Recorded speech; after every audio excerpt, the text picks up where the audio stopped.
Installing mental model for embeddings. Here's a question that sounds impossible. How do you teach a computer to understand that king and queen are related, but king and sandwich are not? You can't just use a dictionary. A dictionary tells you definitions, not relationships. And you can't hard code every connection. There are too many words, too many meanings. So what if, instead of storing words as text, we stored them as coordinates? Points in space. That's exactly what an embedding is. Every word gets mapped to a list of numbers, a vector, and the magic isn't in any single number. It's in the distances between them. Words with similar meanings end up close together. Words with different meanings end up far apart. But how do you figure out which numbers to assign? You don't. You let the data decide. The trick is embarrassingly simple. Take a massive pile of text, Wikipedia, books, the entire internet, and give the model one job: predict the missing word.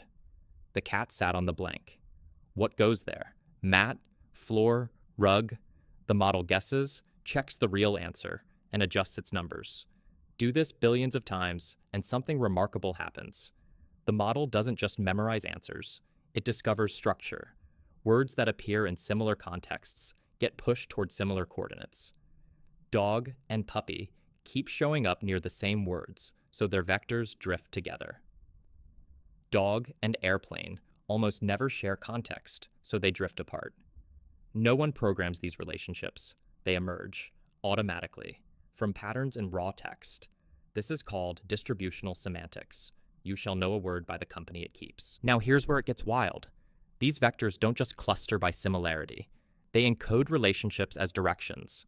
Take the vector for king, subtract man, add woman, and you land almost exactly on queen. That's not a coincidence.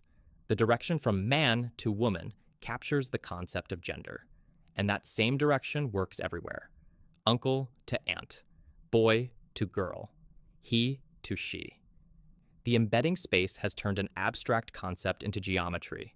Gender is a direction, tense is a direction, country to capital is a direction.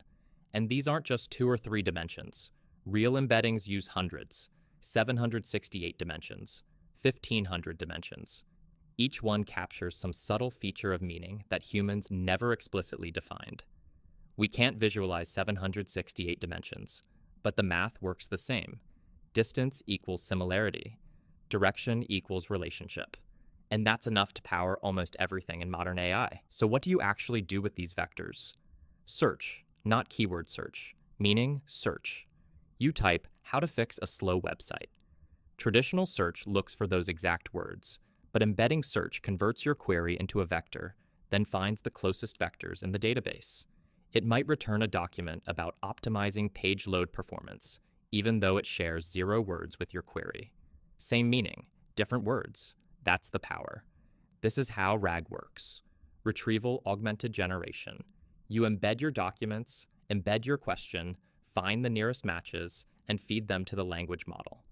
The model gets context it was never trained on. And it goes beyond text. You can embed images into the same space as words. That's how CLIP works. A photo of a dog and the text, a photo of a dog, land near the same point. Now you can search images with text, or search text with images. Embeddings are the universal translator.